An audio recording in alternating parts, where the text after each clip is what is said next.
تا پرده تیاری برای نمایش دیده است.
من مال شما رو نخواهم، لیکن از مال خویش هم نخواهم گذاشت.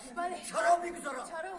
لیکن اگر شما سری مزرعه اصرار دارید، من بهترشان را با کشاورزان انعام بکنم. یا با شما تمام باز. شما چی حق دارید ملک دیگران را انعام کنید؟ چی حق دارید؟ این کار را با من واگذارید. حقی خشم دارم. گر همین جوانی نازنین گوشمم و این طرز گفتار و معامله عادت ندارم. من دو برابر شما 30 سال دارم و از شما تقاضا میکنم که با من با لحن مناسب مرا ساده احمق پنداشته پریشان میخنده. خدا ترسد، از خدا زمینی من آزانی خواد بدونه. گذشته از این تقاضا داره که خون سرد باشم و با شما با لحن مناسب گفته بکنم. نه شما نه همسایه، شما خاصیبه خاصی. من از بخرش نخواهم گذاشت. با زبان دادگاه خواهید فهمید که زمینی من است.